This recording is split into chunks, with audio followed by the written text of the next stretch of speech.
Here are two scenarios to illustrate this point. Scenario number one.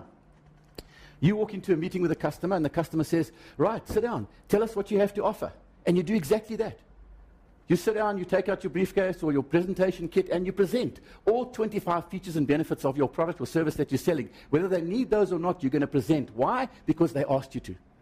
And at the end of that presentation, thank you very much. Leave it with us. We'll get back to you. Have you got a card? We'll think about it and let you know. Send us the information by email. We'll go over it and get back to you. And you walk out of there wondering why you didn't get the business. They weren't buying because you weren't selling. And what makes it worse is you get back to the office now and the sales manager says, so how did it go? And you say, no, it was fantastic. I went through everything. I had a fantastic presentation. They're going to take it. And the sales manager passes that information on to the sales director, who puts it into his or her sales pipeline, and they then pass that along to the CEO. And 3 months later, the CEO phones me and says, can you please come and do a session on closing? Our salespeople just aren't getting the business. Here's scenario number two. You walk into a meeting with a customer. The customer says, right, tell us what you've got to offer.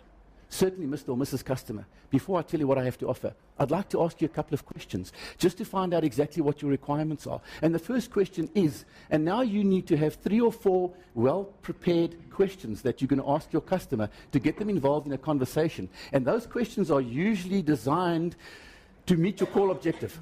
When you go and see a customer, you should have an objective for that call. Even if you're going there for 10 minutes, what's the objective? Why am I going there?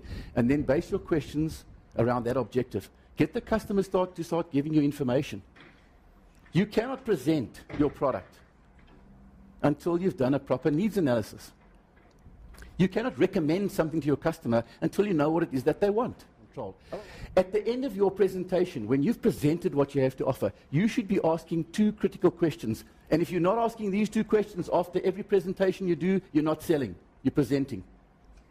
Question number 1, are you happy with what I've just shown you? Now, if you've done everything right up until this point and you followed the process, you've done a good introduction, you've asked them questions, you've got them involved in a conversation, you've got them to tell you what it is that they're wanting to achieve, what problems they want to solve, and you've then presented your presentation, and during your presentation you've got some commitments. Mr. Customer, I'm sure you'll agree with me that based on what you said, us doing this is going to help you to overcome that, isn't it? That's getting commitments. When you then get to the end of that presentation and you ask the question, so are you happy with what I've just shown you? The answer is always going to be yes. Question number 2. So is there any reason then why we shouldn't go ahead and process your order? Listen carefully to the answer. They can only answer you in 2 ways. Either it's going to be, no, actually there's not. Proceed. Write out the order. Or they're going to say, yes, actually, before we make the final decision, we first need to. Now, listen carefully, because now they're telling you why they're not able to make the decision right now. At least when you walk out of there, you know what the problem is, and it's something you can work on. Either you can overcome the objection there and then, and if not, at worst, you can go back to your office and you can work on something. You've now got a purpose for the next meeting. There's no point in going back to meeting after meeting with customers if there's no commitment from them to do business with you.